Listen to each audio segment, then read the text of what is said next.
이제 세 번째 우리 한번 성경 사도행전 10장 38절 우리 이제 성령의 상징 세 번째 이제 기름입니다. 기름. 사도행전 10장 38절. 아마 성령을 예표하는 것 중 가장 잘 예표하는 것 중 하나가 기름입니다. 기름.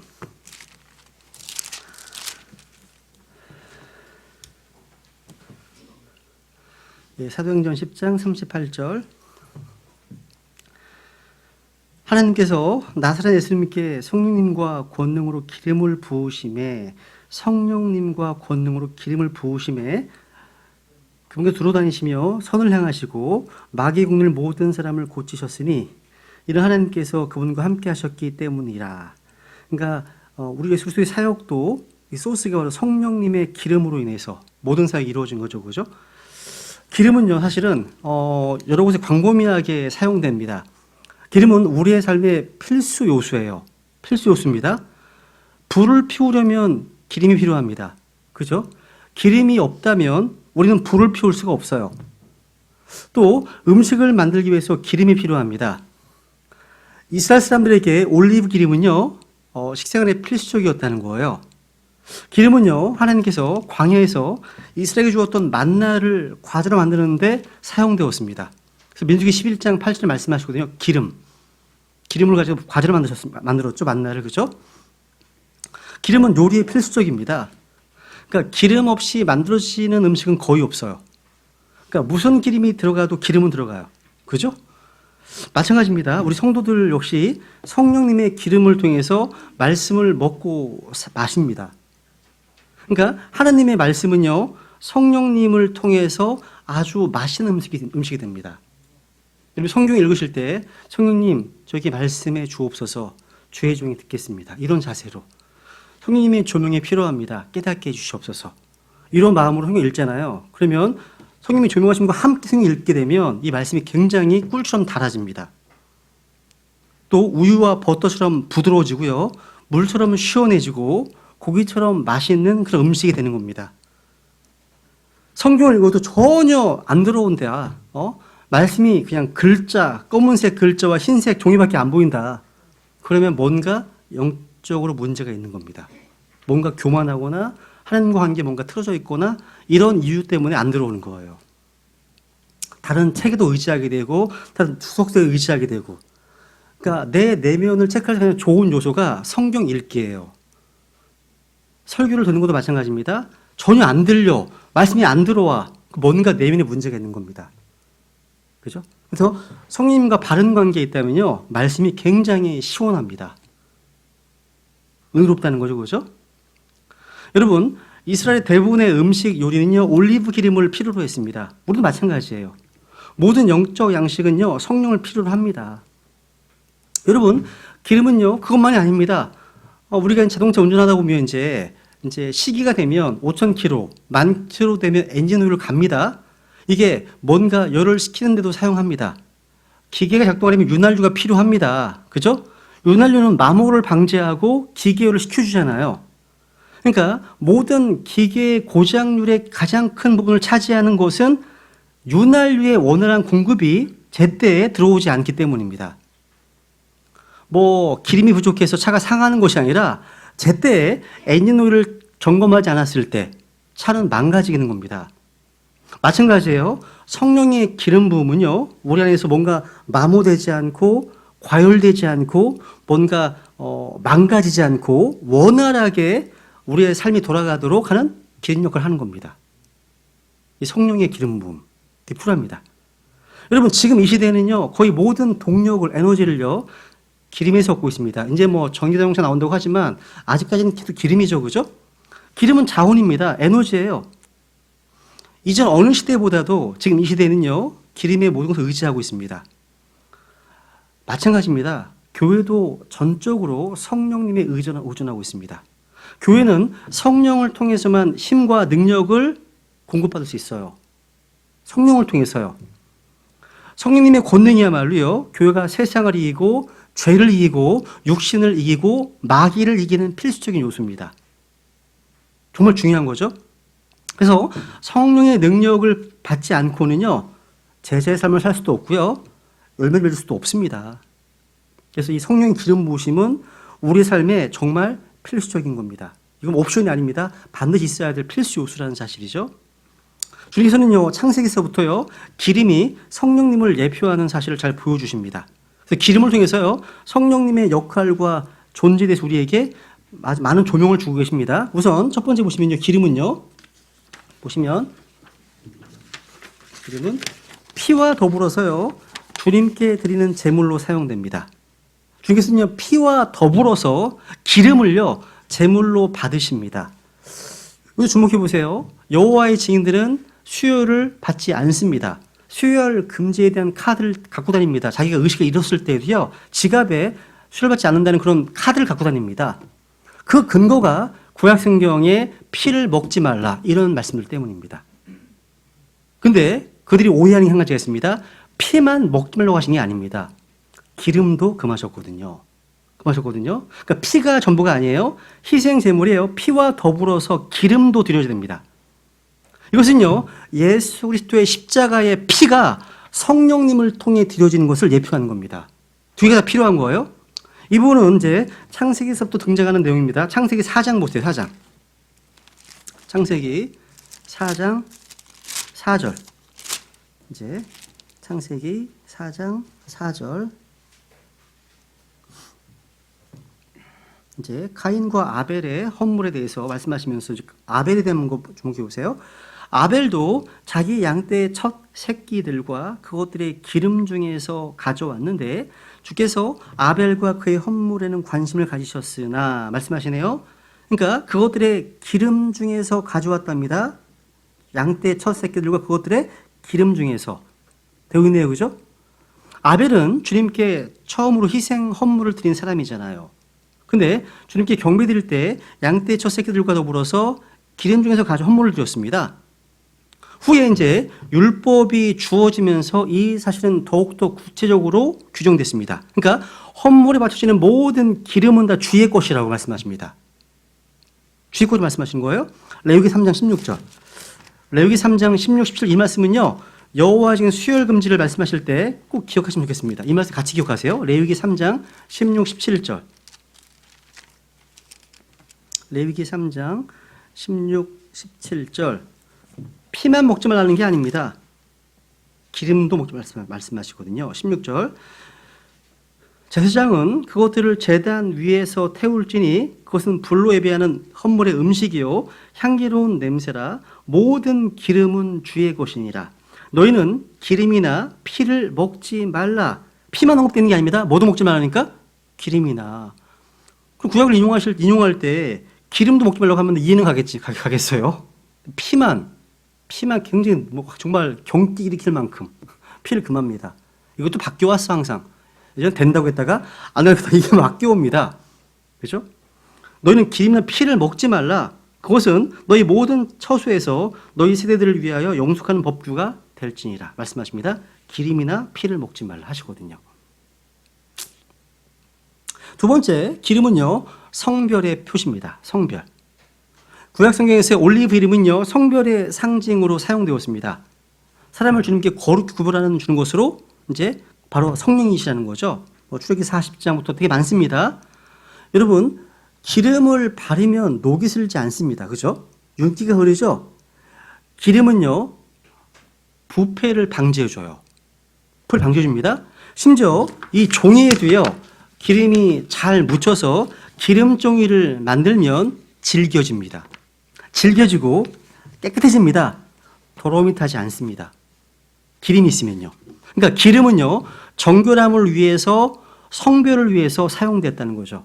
그러니까 성령께서 우리 안에 거하시고 성령님 속에 충분히 잠기면 우리 역시 거룩함에 이르게 되는 겁니다. 여러분, 성막 또 성전을 보세요. 성막에는 모든 기명들은요 피와 더불어서 기름을 발랐습니다. 그래서 거룩 구분한 걸로 되어 있죠, 그렇죠? 그래서 출애굽기 40장 보세요. 그러니까 피와 마찬가지로 기름이요 바로 성별을 나타냈다는 거죠. 출애굽기 40장.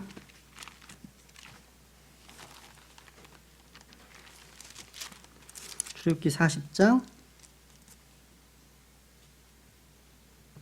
9절. 반복되는 표현을 한번 주목해 보세요. 또 기름 부음에 쓸 기름을 취하여 성막과 그 안에 있는 모든 것에 발라 성막과 그것의 모든 기구를 거룩하게 할지니 그것이 거룩하게 되리라. 너는 또 번제물 제단과 그것의 모든 기구에 기름을 발라 그 제단을 거룩히 구별할지니 그것이 지극히 거룩한 제단이 되리라. 너는 또 물두멍과 그것의 받침에 기름을 발라 그것을 거룩히 구별하고. 그러니까 기름을 바른 것과 거룩히 구별하는 것이 같이 나오죠. 그죠? 야, 그러니까 기름 부음은 주님께 성별, 거룩 구별되는 겁니다. 성령의 기름 부음 역시 마찬가지예요. 마찬가지입니다. 우리는 모두 예수님의 피로 정결케 되었고 거룩하게 되었습니다. 동시에 성령의 기름 부음이 우리를 또 거룩히 구별한다는 사실도 역시 성경의 진리예요. 진리입니다. 성막의 기구들뿐만 아니라요, 성막에 섬기는 제사장들 역시 기름 부음 받았습니다. 이 역시 주님께 구별하기 위한 것이었습니다. 그래서 출애굽기 40장 13절, 아래 보세요. 13절. 너는 또 아론에게 거룩한 의복들을 입히고 그에게 기름을 부어 그를 거룩히 구별하여 그가 제사장의 직무로 나를 섬기게 할지니라 말씀. 기름을 부어서 거룩히 구별하여 섬기게 하라 말씀하시죠. 그죠? 그러니까 기름 부음은요, 어떤 사역을 위한 거예요. 직분을 위한 겁니다. 주님을 섬기기 위한 겁니다. 기름 부음이 필요한 거예요. 기름 부음. 성령의 기름 부음의 사역. 우리는 왕가의 제사장들로서요, 주님을 섬기도록 부름받았습니다. 모든 크리스찬들은요, 예외 없이 복음을 선포하는 자고 예수님의 증인이고 그리스도의 대사들입니다. 덕분에 우리는 모두 하나님께서 성령으로 기름 부으신 그런 기름 부음이 우리에 있습니다. 구약의 제사장들과 마찬가지로 우리는 성령의 기름 부음을 통해서 거룩 구별되었습니다. 제사장 직분을 좀 섬겨야 되는 겁니다. 다 거룩합니다. 목사만 기름 부음 받은 종이 아닙니다. 모든 성도가 기름 부음 받은 종입니다. 모두가 다 거룩한 제사장이거든요. 그죠? 데살로니가 후서를 보세요. 목사만 택함 받는 게 아닙니다. 모든 성도가 택함 받았습니다. 데살로니가 후서 2장. 데살로니가 후서 2장 13절.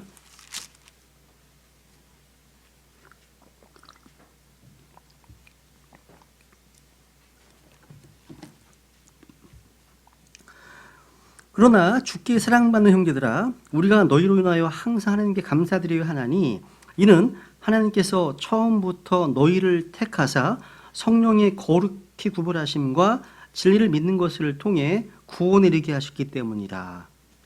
하나님께서 처음부터 너희를 택하사 성령의 거룩히 구별하심과 되어 있네요. 또 베드로전서 1장도 보세요. 베드로전서 1장. 성령의 거룩히 구별하심이란 표현. 베드로전서 1장 2절. 베드로전서 1장 2절. 곧 하나님 아버지의 미리 아심에 따라 성령의 거룩 구별하심을 통해 순종함과 예수 그리스도의 핏부림에 이르도록 선택받은 자들에게 편지하노니 은혜와 평강이 너희에게 더욱 많이 있기를 원하노라 말씀하시네요. 그러니까 기름은요, 거룩한 구별을 위해서, 그러니까 거룩한 구별을 상징하는 겁니다. 성령의 역할을 정확히 보여주고 있는 거죠. 그죠? 이 기름은요, 또 기름은요, 신성의 표시입니다. 그러니까 구약성에 보시면요, 왕이나 제사장이나 대언자들을 부르시고 그들이 왜 기름을 부으셨잖아요. 그죠? 그래서 기름 부음에 쓸 기름을 가져다가 머리에 부어서 기름을 발랐습니다. 이게 왕, 제사장, 대언자들에게요. 그렇다면 기름 부음이 없는 대언자는 거짓 대언자입니다. 기름 부음이 없는 제사장은 거짓 제사장입니다. 그죠? 하나님 제사장이 아니라는 거죠.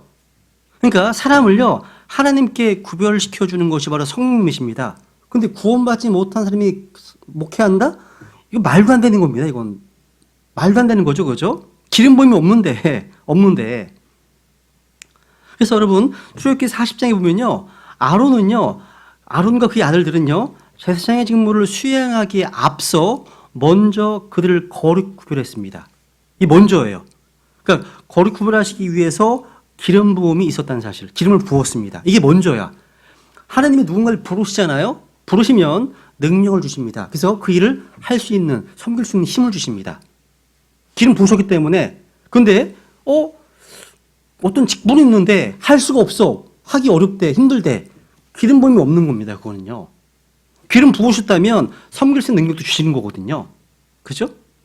그래서 누가복음 4장 18절에 보세요. 순서를 보시면 누가복음 4장 18절 우리가 말씀을 선포하는 것, 복음 선포하는 것도 순서가 먼저 기름 부음이 있는 다음입니다. 누가복음 4장 18절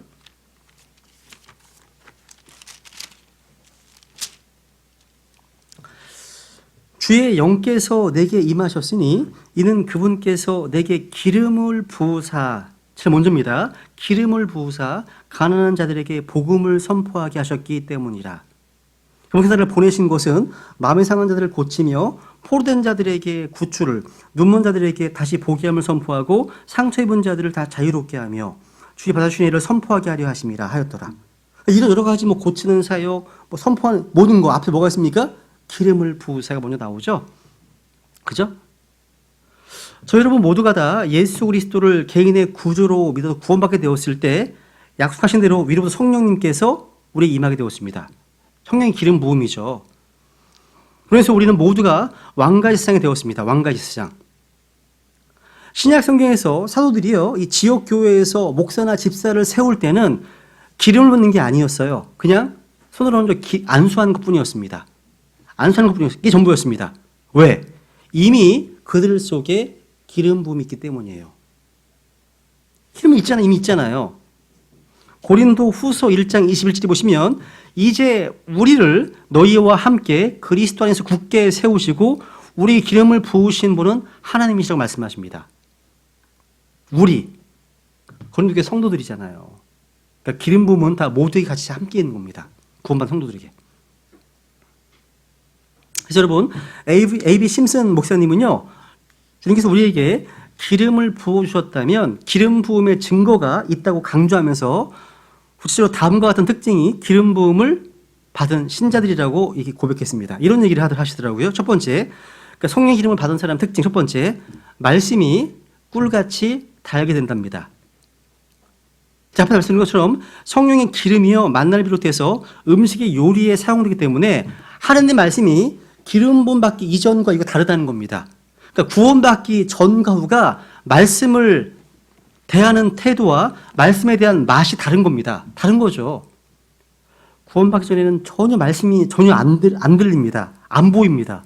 구원받은 이후에 말씀이 꿀까지 달아진다는 것. 기름 부음의 증거입니다. 그런데 기름 부음이 있다고 해. 구원받았다고 합니다. 근데 하나님의 말씀에 무관심해, 설교에 무관심해, 말씀에 무관심합니다. 이건 구원받은 사람의 증거가 아니죠. 아니, 영적인 아이로 태어났다면 말씀을 사모하게 되어 있잖아요. 그죠? 갈망하는 겁니다. 구원받아서 영적으로 태어났다면 하나님의 말씀에 대해 갈망이 생기는 당연한 거죠, 이게. 근데 하나님의 말씀에 관심이 없어.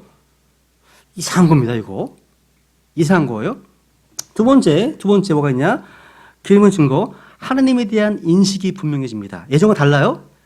구원받기 이전에는 죄를 지어도 죄에 대한 인식이 별로 없어요. 근데 구원받고 난 이후에는요, 뭔가 작은 죄도 크게 느껴진다는 사실. 죄에 대한 예민한 감각. 왜? 하나님에 대한 의식이 있기 때문에. 이게 코람 데오라고 하죠. 하나님이 보시고 하나님이 아시기 때문에. 이게 불편한 거예요. 그러니까 죄를 짓는 게 불편해져요. 하나님이 다 보고 계시기 때문에 이게. 그죠? 하나님의 인식이 있다는 거죠. 세 번째, 성령의 기름 부음이 있다면 내가 구원받았다는 사실을 분명하게 확신합니다. 왜냐하면 로마서 8장 15절에 보면 성령께서 우리의 영과 더불어 우리가 하나님 자녀인 것을 증언한다고 말씀하시거든요. 여러분, 데살로니가서 1장 5절에 보시면 이는 우리의 복음이 말로만 너에게 이르지 아니하고 권능과 성령님과 큰 확신으로 이르렀다고 말씀하십니다. 그러니까 복음이요, 그냥 글자가 아닙니다. 성령과 권능과 큰 확신이 이르렀다고 말씀하시죠. 그러니까 성령의 기름 부음에 임한 사람은요, 구원의 확신이 있습니다. 이게 사람의 이론이나 감정이 아니라 성령님께서 우리의 영과 함께 하심으로 확신하게 되는 겁니다. 누구도 나의 확신을 흔들 수가 없습니다. 누구도요. 하나님과 나와의 관계니까. 그죠? 그리고 기름 부음의 증거 또 한 가지 뭐냐? 긴박감을 가지고 복음을 선포합니다. 사도행전 1장 8절에 보면 성령께서 임하시면 너희가 권능을 받고 예루살렘, 온 유대, 사마리아 땅끝까지 이르러 나를 위한 증인들이라 말씀하시죠. 그러니까 성령이 임하게 되면 긴박하게 복음을 선포하게 됩니다. 제일 중요한 메시지야 이게요. 바울이 얘기하잖아요. 무엇보다 먼저 너에게 전하였노니, 복음을 전할 때 무엇보다 먼저입니다. 복음의 가장 시급성이죠. 긴박성입니다. 이게 있는 거죠. 이게 기름 부음 받은 증거죠. 그죠? 근데 복음 전도에 별로 관심이 없어. 이상한 겁니다 이거요. 기름 부음이 있나? 구원받은 사람 맞나? 또 그것만이 아닙니다. 요한일서 4장 11절에 보면요. 성령의 기름 부음이 있다면 동일한 기름 부음이 있는 다른 지체들을 사랑합니다. 이상한 일이죠. 이게 놀라운 일이죠. 아니 여러분과 저는요. 일면식도 없던 사람들이잖아요. 원래는 구원받지 않았다면. 뭔가 이해관계가 없잖아요. 없는데 서로가 서로를 섬깁니다. 사랑합니다. 놀라운 일입니다. 놀라운 일입니다. 여러분 요한일서 4장 11절 요한일서 5장을 볼까요? 요한일서 5장만 보죠. 5장 보세요 한번. 기름 부음에 대한 증거예요. 증거. 그러니까 아무런 이해득실 관계가 없는데 사랑합니다. 사랑합니다. 또 소중히 여깁니다. 또 존중합니다.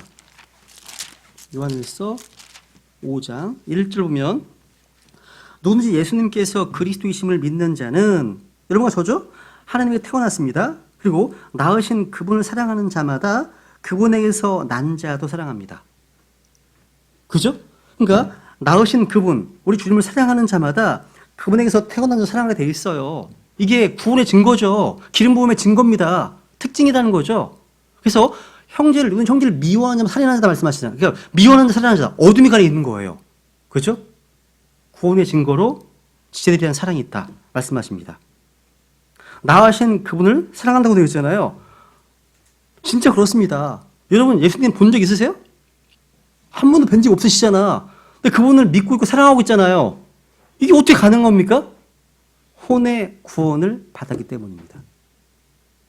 구원받았기 때문에 나를 구원하신 분을 사랑할 수밖에 없죠. 사랑하는 거죠 당연히. 그걸 사랑하면 그분에서 낳으신 지체들도 사랑하게 되어 있습니다. 이게 구원의 증거입니다. 기름 부음의 증거죠. 그죠? 그리고 기름 부음의 증언 몸이 당연한 거죠. 예수 그리스도의 재림을 갈망합니다. 당연하죠. 그분의 다시 오심을 갈망하죠. 사랑하는 신랑이 오기를 바라는 마음 당연한 거 아니겠습니까? 그죠? 이 복된 소망입니다. 영광스러운 소망이죠. 적그리스도를 기다리는 게 아니죠. 우리는 베리칩을 기다리는 것도 아니고 뭔가 짐승피를 기다리는 것도 아닙니다. 우리 주님의 다시 오심을 기다리고 있습니다. 그죠? 그리고 또한 기름 부음의 특징이 또 뭐냐? 마귀들의 존재와 사역에 대해서 되게 민감해집니다. 마귀가 나로 말미암아 어떤 유익을 취하지 못하게 하려는 그런 예민함이 있어요. 민감해진다는 거죠. 마태복음 12장 볼까요? 마태복음 12장? 마태복음 12장 보시면 28절. 마태복음 12장 28절. 마태복음 12장 28절. 그러나 내가 하나님의 영을 힘입어 마귀들을 내쫓으면 하나님의 왕국이 너희에게 임하였느니라 말씀하시네요. 야, 에베소 6장 10절에 보시면 우리는 살과 피에 맞붙어 싸우지 아니하고 정사들과 권능들과 이 세상 어둠의 치리자들과 높은 수준의 악한 영적 사악함과 맞붙어 싸운다고 말씀하시죠. 그러니까 뭔가 영적 분별력이 생깁니다. 이게 내가 사랑하는 선한 목자의 음성인지 아니면 누군가 다른 낯선 자의 음성인지 양이라면 목자의 음성을 듣습니다. 음성은 들어요. 우리는 항상 귀로 분별해야 됩니다. 귀로. 이 음성이 주님의 음성인지 아니면 다른 자의 음성인지 음성으로 구분해야지 느끼려고 하거나 눈으로 보려고 하거나 속습니다. 필링, 감정 항상 변합니다. 그죠? 우리 인간의 경험, 체험 속을 수 있습니다. 근데 말씀은요 변하지 않습니다. 그래서 이 말씀의 증언과 일치하면 받아들이고 일치하지 않으면 거부하는 거죠. 영적 분별력. 여러분 스스로 자신을 한번 돌아보세요. 우리는 교리적으로 또 말씀에 의해서 예수님을 믿는 순간에 성령의 기름 부음이 주어졌습니다. 이 사실을 알고 있어요. 믿습니다.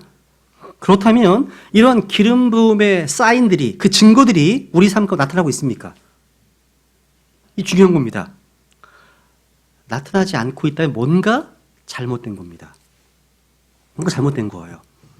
기름 부음을 소홀히 여기고 있거나 아니면 인식하지 못하고 있는 겁니다. 오랫동안 교회를 다녔는데 성령의 기름 부음이 무엇인지 감도 잡고 있지 못한 사람들이 상당히 많습니다. 여러분, 약 100년 전에 구세군을 창설했던 윌리엄 무스 장군이 있습니다. 윌리엄 무스 장군이요, 20세기의 가장 큰 위험이 뭐냐? 성령 없는 종교, 회개 없는 죄 사함, 중생 없는 구원, 지옥 없는 천국이라고 했습니다. 그런데 참으로 아주 통털 있는 그런 예언입니다. 이 말은 지금 수많은 교회에서 현실되고 말았습니다. 성령이 없는 교회, 너무나 교회가 조직적으로 잘 짜여있기 때문에 성령이 역사하지 않아도요, 아무 문제가 없어요. 잘 흘러갈 겁니다. 우리 동시신대교회는요, 정반대야. 조직이 너무 없어. 그것도, 그러니까 균형이 필요합니다. 그러니까 폼도 필요해. 어떤 조직도 필요합니다. 더 중요한 뭡니까? 성령의 움직이심이 더 필요한 거죠. 그죠? 성령의 움직이심과 조직성, 균형이 필요한 거죠. 그래서 이런 성령 없는 교회, 성령이 없는 성도, 이게 기독교의 주류가 되는 것 같은 느낌. 그러니까 자기가 구원받았는지 구원받지 못했는지도 잘 모른다는 사람이 교회에서 집사가 되고 장로가 되고 주일학교 교사가 되고, 이게 호다합니다. 그러니까 거듭남이 무엇인지를 모르기 때문에요, 우리 주님께서 행하신 십자가의 복음을 전하는 것이 아니라 교회 자랑만 해요. 자기 교회 목사님만 자랑을 해요. 목사님의 스펙만 자랑합니다. 어디 뭐 PhD 뭐 이런 거 막 자랑하잖아요. 그리고 뭐 전도지가 아니라 주부를 나눠주죠. 주부를요. 이거 엄청 웃기지 않아요? 주부를 왜 나눠주죠? 미전한 선생님 주부만 뭐 순서 이러면서 뭘 듣나요, 이거? 나 제일 이해가 안 가는 게 그거예요. 왜 주부를 주지? 아니, 예수님 십자가를 전해줘야죠. 복음 전도지를 나눠줘야죠. 그죠? 황당한 일인 겁니다. 황당한 일인 거죠. 여기 세 번째 보세요. 또 기름은요, 두 번째네요. 위로와 즐거움의 상징입니다. 이렇게 한번 이사야서 61장 볼까요? 이사야서 61장 2절 3절. 이사야서 61장 2절 3절. 이사야서 61장 2절 3절. 아까 누가복음 4장에서 인용한 말씀이죠. 그죠? 여기 2절에 보시면, 또 주의 받아주시는 해와 우리 하나님의 원수가 푸시는 날을 포고하고 애곡하는 모든 자를 위로하게 하려 함이며, 또 시온에서 애곡하는 자들에게 정하여 주되 곧 그들에게 제대신 아름다움을 주고 애곡 대신 기쁨의 기름을 주며, 기쁨의 기름 밑줄, 기쁨의 기름을 주며 근심의 용 대신 찬양의 옷을 주게 하려 함이라. 그리함으로 그들이 주께서 심으신 의의 나무라 불릴 것이요 이로써 그분께서 영광을 받으시리라 되어 있네요. 기쁨의 기름, 성령님을 기쁨의 기름이라고 또 쓰고 있습니다. 성령께서는요, 위로자십니다. 컴포터. 그리고 또 기쁨의 기름이십니다. 신약 성경에서는요, 이것을 즐거움의 기름 이렇게 표현됐습니다. 즐거움의 기름. 그래서 히브리서 1장에 비슷한 말씀인데요, 보세요. 히브리서 1장 9절 보세요. 이게 중요합니다. 여러분 얼굴에 즐거움이 없어, 기쁨이 없어, 성령 충만하지 못하기 때문이에요. 히브리서 1장 여기 9절. 주께서 의를 사랑하시고 불법을 미워하셨으니 그러므로 하나님 곧 주의 하나님께서 그다음 즐거움의 기름으로 주에게 기름을 부어 주의 동들보다 높이셨나이다 하시고, 보세요. 즐거움의 기름, 아까는 기쁨의 기름 얘기했네요. 그죠? 이 내용은요, 시편 45편 7절을 인용한 내용입니다. 여러분, 성령께서는요, 즐거움의 기름, 기쁨의 기름이십니다. 그렇다면 성령의 기름 부음이 있다면 우리 성도들은요, 어떤 환경에서도 기쁨과 즐거움을 유지할 수 있습니다. 이게 성경의 진리예요. 그러니까 세상이 주는 것과 전혀 다른 기쁨의 원천이 있기 때문이에요. 원천, 성령의 기쁨이 있습니다. 주의 기쁨. 우리가 항상 웃을 수는 없지만 항상 기뻐할 수는 있습니다. 즐거움의 기름 때문에, 기쁨의 기름 때문에. 여러분, 우리 마음에 위로가 필요하십니까? 위로가 필요합니다. 요즘같이 잘 모이지 못하는 시기에는 위로가 필요합니다. 기쁨이 필요합니다. 근데 성령님께서 위로자십니다. 요한복음 14장, 15장, 16장 위로자십니다. 성령님께서는요, 진리를 가지고서 우리의 마음을 위로하십니다. 또 우리에게 복된 소망을 고대하게 하심으로 참된 위로를 주십니다. 복된 소망 가운데. 여러분, 요한복음 14장 16절을 보시면 내가 아버지께 구할 터인즉 그분께서 다른 위로자를 너희에게 주사 그래서 영원토록 너희와 함께 거하게 하시리라. 영원토록 함께 거하게 하시겠다. 위로자.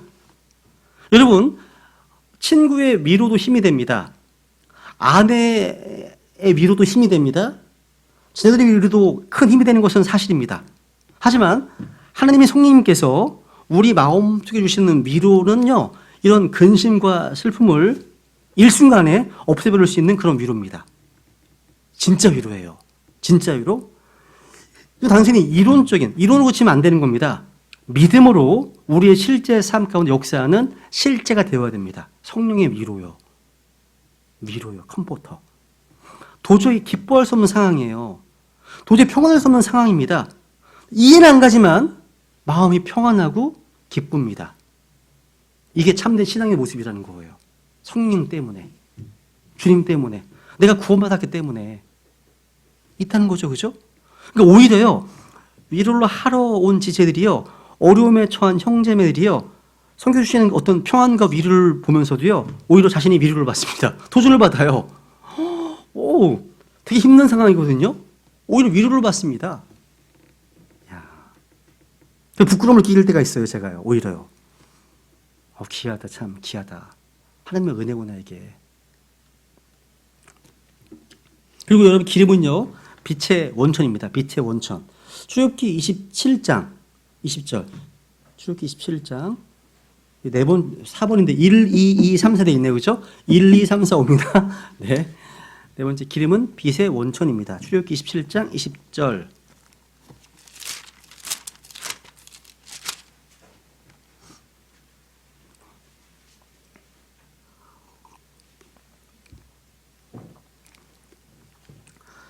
너는 또 이스라엘 자손에게 명령하여 그들이 등불에 쓰기 위해 올리브로 찌어 만든 순수한 기름을 내게 가져오게 함으로써 항상 등불이 타게 할지니라 되어 있네요. 야, 이 올리브 기름은요, 빛의 소스입니다. 원천이에요. 빛의 소스. 여러분, 성막에서 유일한 빛이 있다면 등잔대 위에서 거룩한 기름에 의해서 제공되는 빛밖에 없습니다. 왜? 다 커튼으로 덮여있기 때문에 빛이 외부에 들어올 수가 없습니다. 유일한 등잔대밖에 없습니다. 이 성막의 빛은요, 앞에 있는 전시하는 빵, 보여주는 빵을 비추고 있습니다.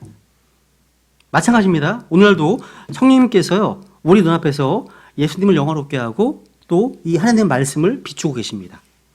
왜? 이 보여주는 빵은 뭘 상징합니까? 생명의 빵으로 오신 예수 그리스도, 또 생명의 빵인 하나님의 말씀을 상징하잖아요. 그죠? 여러분, 우리에게요, 성령의 기름 부음이 있으면 우리 마음속이 결코 어둡지 않습니다. 앞이 캄캄하지 않아요. 여러분, 빛이 없는 어둠 가운데는요, 물건을 찾을 수가 없어요. 캄캄하면요.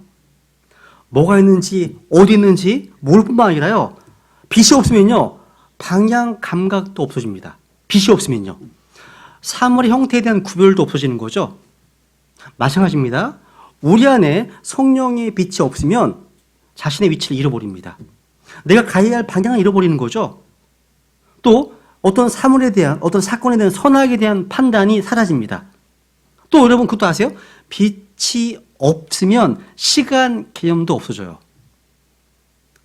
자신 지금 얼마나 살았는지, 우리 인생이 얼마나 남았는지에 대한 인식이 들어오지 않아요. 그냥 살다가 죽은 것이 그만입니다. 창세기 5장처럼 낳고 살고 죽으니라. 낳고 살고 죽으니라. 아담, 셋, 에노스, 게난, 말랄 계속 나오잖아요. 다 살고 낳고 죽으니라. 이게 아담의 세대에 대한 책이잖아요. 아담 안에 있는 모든 사람들은 삶이 세 단어밖에 안 돼. 세 단어로 요약할 수 있습니다. 낳고 살고 죽는 거예요. 근데 그 중에 유일한 예외가 있었죠. 에녹. 하나님과 함께 동행했던 사람이 있었습니다. 하나님이 그냥 낳고 살고 데려가셨습니다. 지금도 영원히 주님과 함께 동행하고 있을 겁니다. 다르잖아요, 이게. 그죠? 다릅니다, 여러분.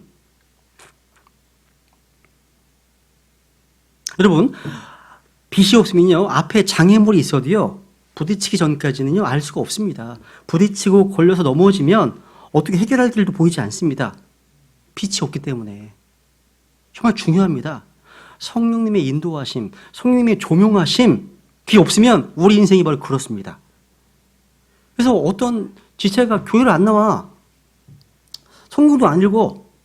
주님께 기도도 안 하네, 얘가? 찾아가요. 밤에 퇴근하면서 찾아갑니다. 가서 제 차를 태웁니다. 그리고 시골길로 인도를 합니다. 쭉 가다가 라이트를 다 꺼버려. 순간 와! 놀랍니다. 이게 형제 인생이야. 형제의 모습, 이런 모습. 빛이 꺼진 거 아니야, 이게. 빛이 없는 거라고요. 알겠다고. 항복. 네. 야. 여러분, 이 세상의 죄인들을 보세요. 그들은 자신들의 죄를 몰라요. 왜? 어두워서 볼 수 없기 때문입니다. 그러니까 이들은요, 빛이 없기 때문에 뭐가 의롭고 뭐가 불의한지, 뭔가 옳고 그른지, 뭐가 곧고 구부러진 것인지 구별이 없어요. 그냥 상황 윤리야. 자기에게 이득이 되면 그건 진리야. 이득이 안 되면 그건 잘못된 거고요. 실용주의죠. 그죠?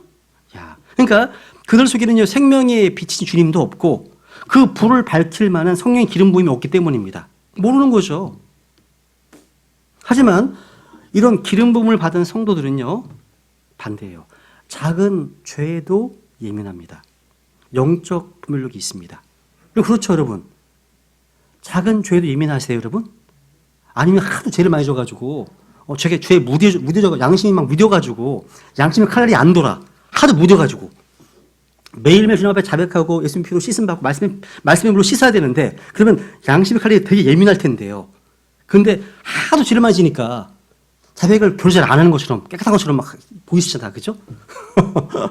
그러면 양심이 무뎌지는 거죠. 그러면 죄를 졌는데도 예전처럼 죄에 대해 예민해지지 않아. 이건 큰일 날 사인입니다, 이거요. 계속 이렇게 진행해 나가면 양심이 무뎌지고 나중에 화인 맞을 수 있습니다. 작동을 안 할 수가 있죠. 이건 최악의 상황인 거죠. 이럴 때 영적인 부흥이 필요한 겁니다. 엎드려야 하는 앞에. 그런 사인이 보이잖아요. 두려워하셔야 돼요. 하나님이 한 번 꽉 칠 수 있어요. 징계가 한 번 닥치면 그때 꼬꾸라집니다. 이제는 제가 이제 시간이 좀 지나서 그런지 지금은 그럴 사인이 보일 것 같다. 미리 엎드려야 돼. 미리 엎드립니다. 그게 지혜로워. 하나님이 칠 것 같아. 미리 엎드리는 거죠. 그게 지혜로운 거예요, 여러분. 괜히 뻗팅기다가 한 번 얻어 터지면 진짜 골로 가는 수가 있습니다. 미리미리. 어쩌거나 여러분이요, 성령으로 충만하면 충만할수록요, 죄에 대해서 민감해집니다. 성령으로 충만할수록요, 악을 혐오합니다. 그만큼. 죄를 미워하게 되는 거죠. 불의를 미워하게 되어 있습니다. 성경은요, 요한일서 2장에 보시면 너희가 기름 부음을 받고 모든 것을 아느니라 말씀하십니다. 안도하시네요. 성령의 기름 부음이 있기 때문에 우리는 모든 것을 아는 겁니다. 여러분, 그래서 no oil, no light란 말이 있어요. no oil, no light. 기름이 없는 곳에는 빛도 없다. 여러분, 세상에 빛이라고 하시는데 그걸 하시려면 뭐가 있어야 되는 겁니까? 기름이 있어야 되는 기름. 기름이 절대적으로 필요한 겁니다. 여러분, 자동차가요, 기름이 없이 운행할 수 없는 것처럼요, 우리의 신앙생활의 모든 원동력은 성령의 기름 부음입니다. 이 힘의 논동 되시는 성령님을 잊어버린 채 신앙생활의 어떤 경주를 할 수가 없는 겁니다. 중요하죠?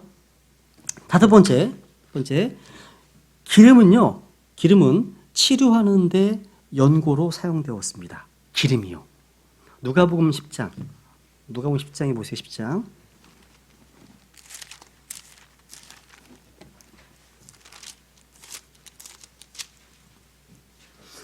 누가복음 10장 34절. 여기 이제 선한 사마리아 비유가 나오는데 다 읽지는 않겠습니다. 여기 보시면 이제 예루살렘으로 내려가는 어떤 사람이 이제 강도를 만나가지고 이제 거의 반쯤 죽었잖아요, 그죠? 네, 제사장도 지나가고 레인도 지나가고 이제 사마리아 사람은 이제 불쌍히 여겨서 이제 그에게 하는 일입니다. 여기 이제 33절에 보시면 어떤 사마리아 사람은 여행을 하다가 그가 있던 곳에 이르러 그를 보고 불쌍히 여겨. 이 사마리아 사람 바로 예수님이십니다, 그죠? 그에게 가서 기름과 포도즙을 붓고 그의 상처를 싸매며 그를 자기 짐승에 태워 여관으로 데려다 돌보아 주고 되어 있네요. 기름과 포도즙을 부었습니다. 상처를 싸매었습니다. 그러니까 기름은 뭔가 상처를 싸매주는데 지금 사용되었다는 거죠. 그죠? 그러니까 고통받는 병자의 상처에 기름을 부었습니다. 이것은 성령님의 치유하시는 사역을 우리에게 잘 묘사해 주는 겁니다. 레위기 8장에 보시면요. 보세요. 기름은요. 제사장들과 문둥병, 나병 환자들을 거룩하게 하고 깨끗하게 하는데 사용되었습니다. 레위기 8장 30절 보세요. 레위기 8장 30절. 레위기 8장 30절. 모세가 기름 부음에 쓸 기름과 제단 위에 있던 피를 취하여 아론과 그의 의복들과 그의 아들들과 그와 함께한 그의 아들들의 의복들에 뿌려 아론과 그의 의복들과 그 아들과 그와 함께한 그 아들들의 의복들을 거룩히 구별하니라 되어 있네요. 그러니까 오늘날과 같은 의학 제품이 많이 나온 시대와는 달리 구약 성도의 치료법은 아주 단순했습니다. 상처에 뭘 바릅니까? 상처에 기름을 바르고 기도하는 것이 전부였습니다. 상처에 기름 바르고 기도하는 게 전부였다는 거예요. 나병 환자 같은 불치병에는요, 기름과 함께 제단 위에 있었던 피를 썼으면 보세요. 레위기 14장. 레위기 14장 17절. 레위기 14장 17절. 13, 14장은 나병 환자에 대한 규례입니다. 그죠? 17절에 보시면 또 제사장은 자기 손에 남은 기름을 정결하게 될 자의 오른쪽 귓볼과 오른손 엄지와 오른발 엄지 곧 범법 헌물의 피 위에 바를 것이며 피 위에 기름 발랐습니다. 이게 피와 기름 바른 거예요. 바른 겁니다. 여러분, 성령께서는요, 우리의 마음을 치유해 주시는 분이십니다. 몸의 질병뿐만 아니라 영이 상하고 마음의 상처를 싸매고 고쳐주십니다. 기름이 더 필요합니다. 여러분, 여러분의 마음에 어떤 병이 있을 때, 뭔가 심적으로 어떤 어려움이 있을 때, 교회에 나와서 예수님의 피가 돌고 있고 성령의 기름 부음이 있는 그런 교제 모임에 참여하다 보면 그 마음속의 문제가 풀릴 때가 굉장히 많습니다. 왜? 이 안에 피가 돌고 있기 때문에 그렇습니다. 그리스도의 몸된 교회 안에서 성도들과 교통하고 교제하잖아요. 이게 무지하게 중요한 겁니다. 그 흐름이 끊어지잖아요. 상당히 큰 영적 문제가 생깁니다. 마지막 때일수록 더 모이기를 힘써야 됩니다. 함께 모여서 교제하고 서로 기도하고 그리고 성령의 기름 부음 있는 그런 교제가 필요합니다. 그래야만 지금 같은 시대에는요, 우리가 치료받을 게 얼마나 많습니까? 그죠? 절대 필요하다는 거죠. 그런데 그렇게 참여하다 보면 자연스럽게 회복이 됩니다. 놀랍습니다. 왜? 성령께서 역사하기 때문에. 여러분, 여기 한번 시편 147편 보세요. 시편 147편 2절 3절. 시편 147편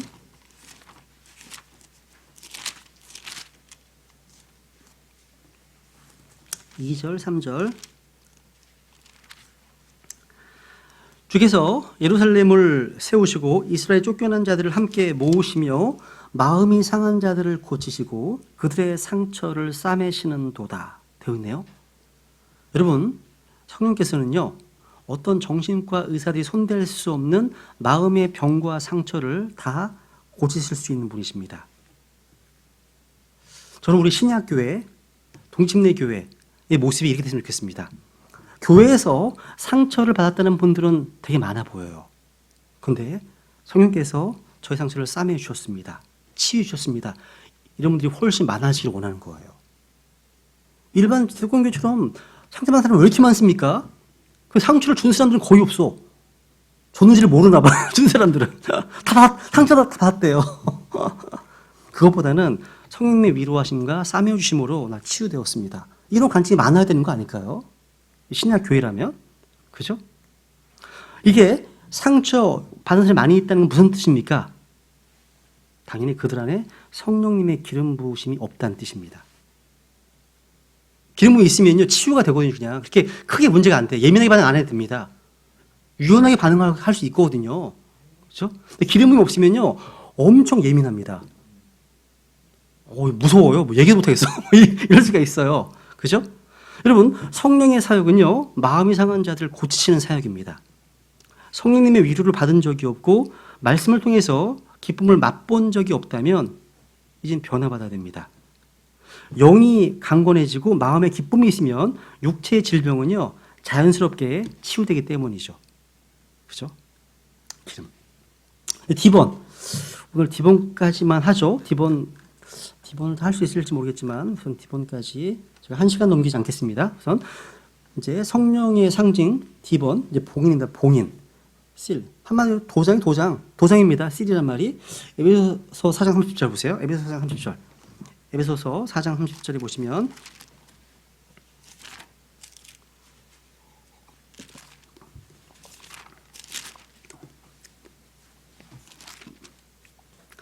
에베소서 4장 30절에 보시면 하나님의 거룩한 영을 슬프게 하지 말라. 그다음 그분으로 말미암아 너희가 구속의 날까지 뭐 되었다고요? Ye are sealed. 봉인되었다 말씀해. 봉인되었다 하시네요. 봉인, 도장. 이 도장은요, 지금도 우리나라에서 많이 쓰고 있죠.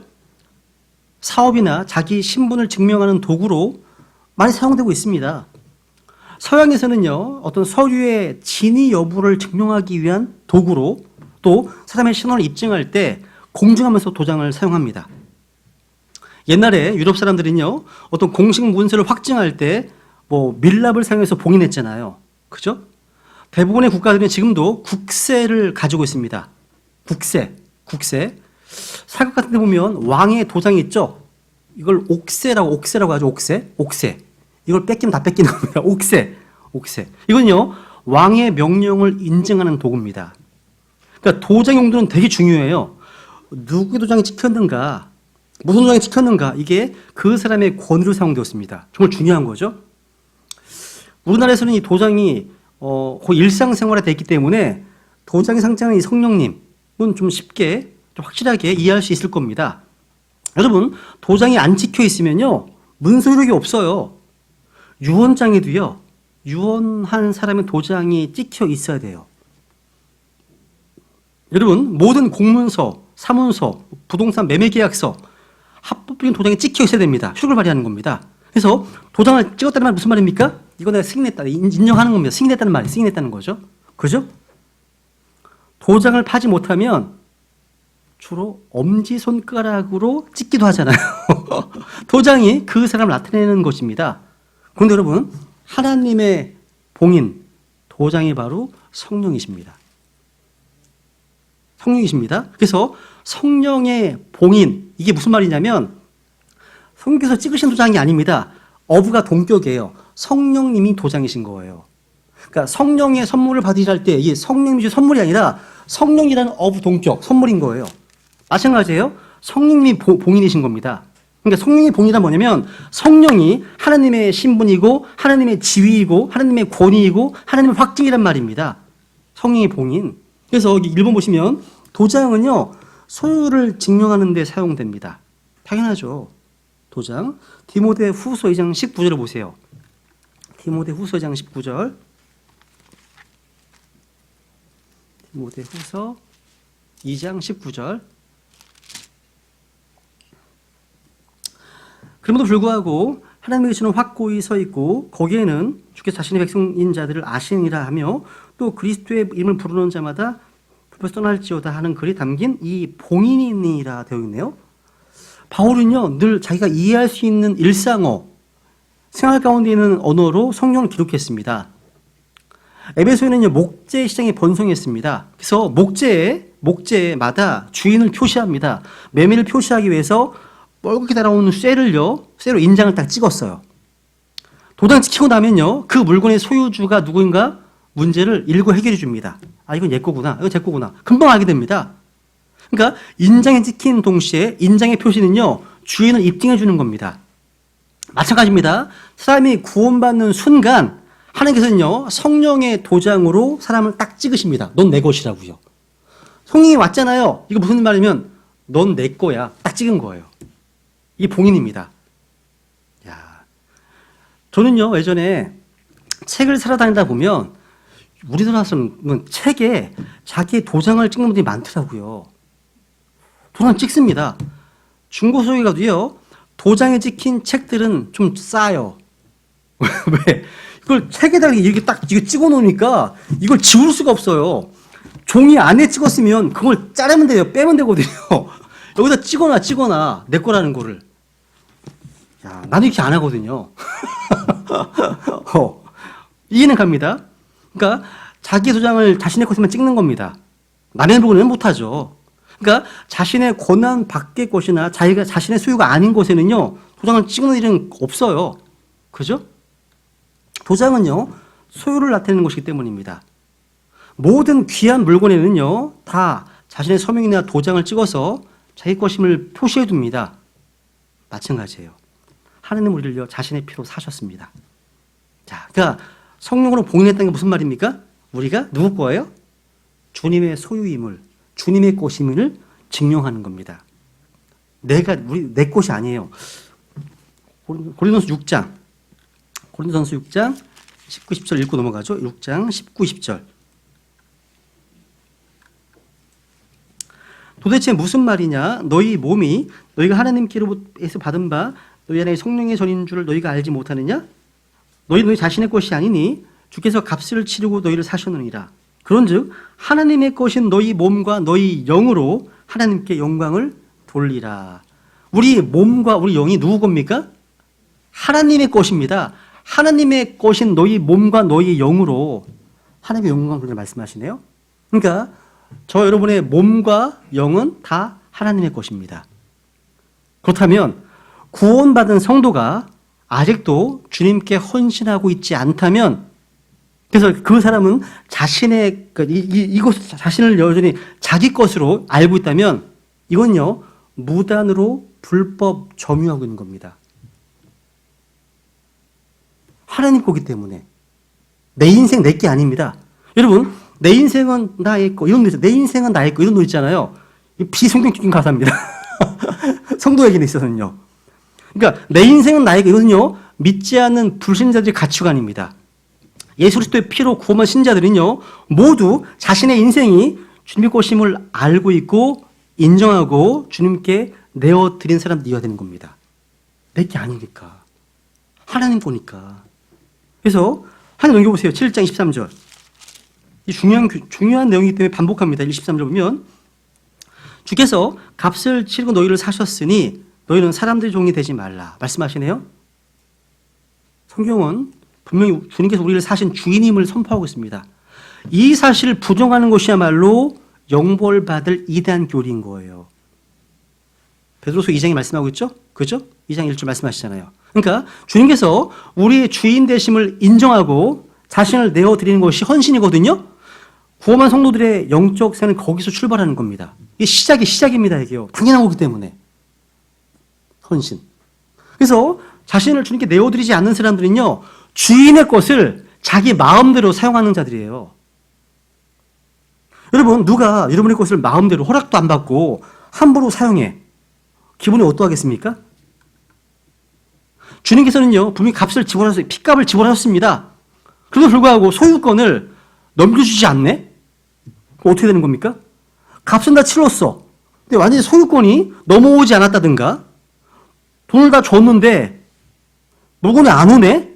그럼 화가 나지 않아요? 왜 물건이 안 오지? 다 지불했는데? 값을 치르면요, 소유권과 사용 권한이 산 사람에게 양도돼야 정상이죠. 내게 아니죠. 마찬가지입니다. 주님께서는요, 우리를 위해서 값을 다 치르셨습니다. 그럼 당연히 나의 몸과 영이 다 주님의 것으로 들자 정상인 겁니다. 당연히. 당연한 겁니다. 아직도 주님께서 나를 사용하지 못하도록 자신을 내어주지 않고 있다면 성령의 열매, 성령의 권능, 성령의 은사, 이건 발휘할 수 없게 되는 겁니다. 이게 기본이거든요. 내어드림이요. 헌신이요. 그래서 자기 것에 도장을 찍듯이 하나님은 자신의 소유인 성도들에게 성령의 봉인을 치셔서 자신의 소유를 주장하시는 겁니다. 그래서 에베소 1장 14절 이제 마무리할게요. 에베소 1장 14절 에베소서 1장 14절 보시면